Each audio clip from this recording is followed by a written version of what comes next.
Olá, eu sou Moacir Toledo, sou médico e eu quero conversar com você aqui hoje sobre um caso de insucesso da gente.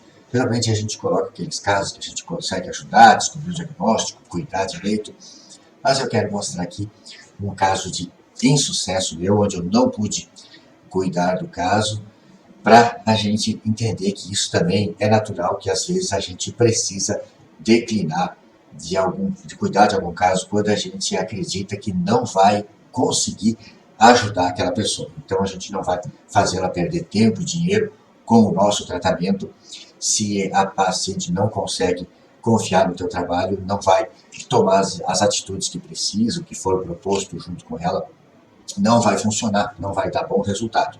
E eu te peço, se você não é inscrito aqui no canal, se inscreva e se esse assunto puder ajudar alguma pessoa que você conhece, encaminha o conteúdo desse vídeo para outras pessoas. Vamos para a minha tela que a gente vai ler junto. Eu relatei tudo, apesar de eu não ter completado a consulta, ter dispensado a paciente, pedir para ressarcir ela dos honorários que tinham sido pagos. Nós vamos ler junto esse caso para entender esses fenômenos que acontecem. Está envolvido aqui a relação médico-paciente, os encaminhamentos médicos e os transtornos da infância que muito têm sido confundidos. Durante a leitura a gente vai comentar sobre isso. Vamos para a minha tela. A mãe traz a filha com 7 anos para consulta encaminhada pelas professoras com suspeita de autismo, porque estaria com dificuldade de aprendizado e de falar na escola. As professoras é que verbalizaram isso com a mãe, que acreditavam que era autismo. Vejo, ao chamar, que a criança tem capacidade de comunicação não verbal, pois, ao ser chamada, atendeu e levantou-se para vir ao consultório sem precisar a mãe a conduzir. Sentando aqui dentro da sala, ela ficou a mirar os meus olhos e sorrir, demonstrando capacidade de interação social, e quando começamos a falar sobre ela, ela interveio e falou contando sobre ela com a voz arrastada, uma fala difícil de entender, demonstrando que necessitará de intervenção da fonoaudiologia. Vejo que ela fica inquieta na cadeira e tem mãos, braços, pés, pernas e joelhos com várias marcas de escoriações por queda, provavelmente. E a mãe explica que é porque ela joga bola na rua com outras crianças e cai. Mais uma prova de interação social presente. Peço se ela tem brinquedos e a mãe responde que tem bonecas. Peço como ela brinca, a mãe responde que ela faz de conta que as bonecas seriam filhas dela. Então, demonstração aqui de funcionalidade adequada ao brincar, sem um padrão restrito de interesses. Sobre a alimentação, responde que come somente arroz, carne e pão, e que não gosta de saladas. Está eutrófica, está com boa estatura e bom peso para a idade de 7 anos, né, o que denota que mesmo essa alimentação ela está mais adequada que a da genitora, que está extremamente obesa. E sempre a menina, durante a consulta, a nos mirar, a nos olhar, a nos observar, olha nos olhos e ela sorri e responde adequadamente às perguntas que se faz a ela, sempre demonstrando que existe interação social e que a comunicação está presente. Então, sorrindo, eu estava muito alegre com a consulta, que seria mais um caso que eu poderia tirar a sombra do TEA dessa criança e melhor conduzir essa criança. Sento-me ao lado da mãe, saindo do distanciamento da mesa, e indago sobre a escolaridade e profissões dos pais, para tentar adaptar as explicações à capacidade deles. E passo a explicar os critérios para autismo, explicando antes que o que ela viu na novela, com uma criança autista que tinha o jeitinho da filha dela, se trata de uma criança sadia, que inclusive tem capacidade de ser atriz.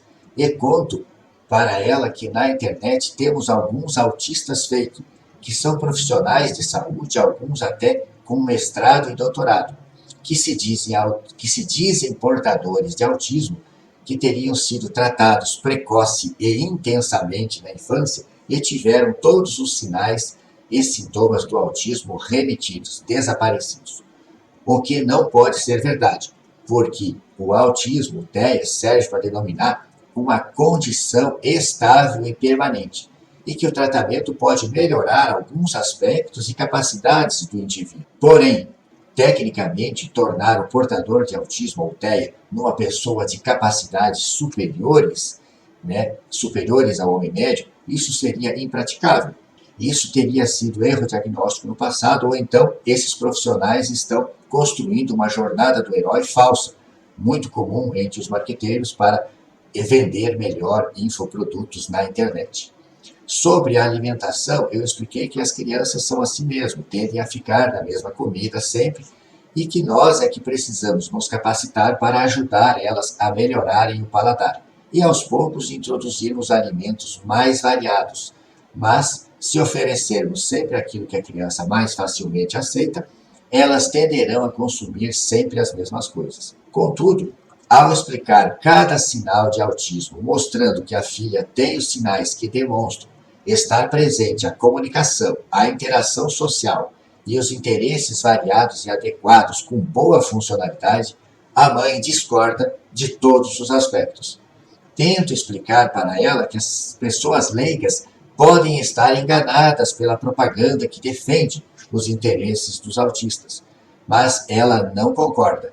Então, declino de cuidar do caso, peço para ela se ressarcir do pagamento dos honorários na recepção e que ela procure um profissional que ela acredite e que tenha a credibilidade dela, porque eu não tive capacidade de lhe ajudar e se o médico julgar que não será o melhor para o paciente, não será proveitosa a relação para o paciente, ele não deve cuidar do caso e deve declinar e encaminhar esse paciente para quem possa cuidar melhor do caso. A genitora aparentemente se desapontou, disse que era muita ignorância minha e foi embora, de certo modo, reclamando. Neste caso em tela, a minha suspeita era para TDAH, transtorno de hiperatividade e desatenção, mais uma dificuldade de fala, que o diagnóstico e o tratamento pertence à fonoaudiologia, além de alguma possível carência nutricional devido à dieta pouco variada relatada pela mãe. Eu planejaria encaminhar para a fono, atestar a necessidade de auxílios extras na escola e iniciar a medicação de primeira escolha para TDAH, o metilfenidato no horário escolar, se precisasse mais outro horário depois. Além de fazer os exames de sangue para corrigir as carências que se demonstrassem nesses exames.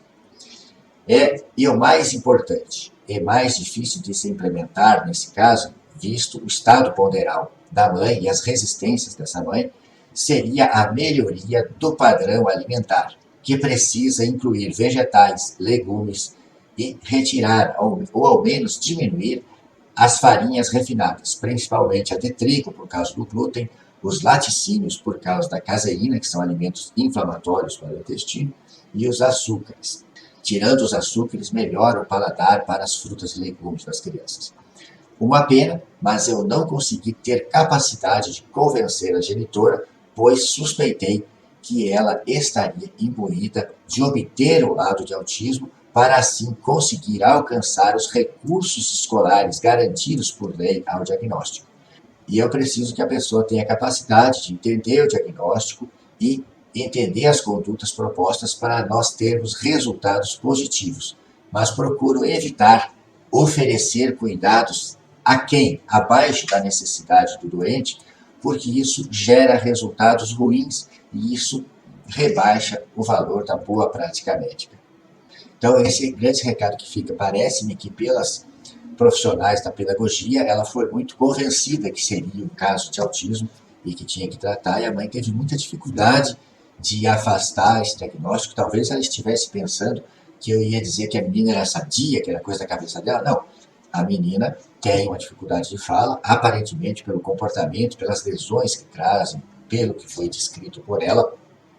Ela pode ser portadora de desatenção e hiperatividade, isso prejudica o aprendizado, mas uma dificuldade social, parece ser muito tímida a menina, pode ter um quadro ansioso, fóbico social, que também pode prejudicar a interação dela na escola, e ela falando difícil, ela pode sofrer um certo bullying pelos colegas, porque ela tem uma fala prejudicada, mas isso poderia ser melhorado com a fonoaudiologia, a desatenção poderia ser melhorada com o uso da Ritalina, enquanto a mãe implementa uma melhora na dieta e a gente faz as suplementações das carências que se notarem. Muito frequentemente essas crianças têm carência de ferro, de vitamina B12, duas coisas muito implicadas na capacidade mental dessas crianças para o aprendizado.